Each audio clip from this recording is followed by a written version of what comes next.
So for about 20 years now, there's been a discussion going on in Australia about how to recognise Aboriginal and Torres Strait Islander people in our constitution, because currently they're not referenced there at all. Back in May 2017, 250 Aboriginal and Torres Strait Islander people came together at Uluru, delegates from all around Australia, and crafted the Uluru Statement from the Heart.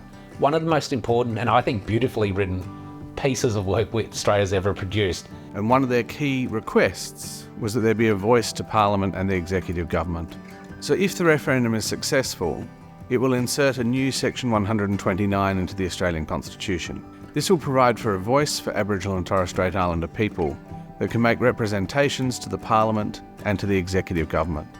And it's a double majority, so you need a majority of people in Australia voting yes, and you need a majority of the states voting yes.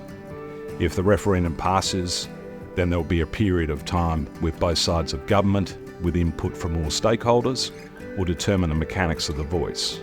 And the way in which that amendment has been drafted means that the amendment itself is very unlikely to give rise to litigation. The fundamental tenet of the voice is for it to be an advisory body to government to bring about better outcomes for First Nations people. It's a very modest change constitutionally. Creating a voice is entirely consistent with Australia's current constitutional system of representative and responsible government. It's important to know that the voice does not have any sort of veto power, and there is no requirement for the Parliament to consider the voice's representations before making law. The First Nations voice will be an advisory committee only and not another arm of government. If nationally we follow the state government here, then you'd expect to see enshrined in that legislation protective provisions to make sure that the voice doesn't impede Parliament and the workings of government. It doesn't in any way undermine the system of government we have in Australia.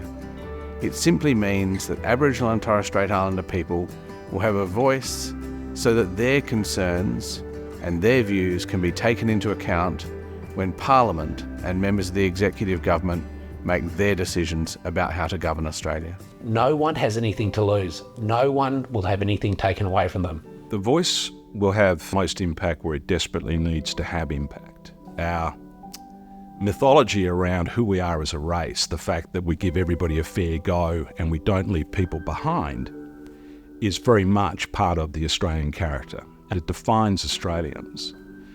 And at the moment, we're leaving some Australians behind. That's exactly what the voice is about. The voice is about focusing on those things that are most important to First Nations people and should be most important to all Australians, to bring about the very critical need for reversing some of these disparate outcomes that First Nations people suffer when compared to other Australians. The emphasis for the voice will be on justice, it'll be on health, it'll be on education, it'll be on protection of culture and arts, and it'll be on the protection of traditional lands. The issue for now is whether as a nation we want to amend our constitution to give recognition to our First Nations people and give them an enshrined right to have an ability to be able to speak to the executive and the government to bring about better outcomes for themselves.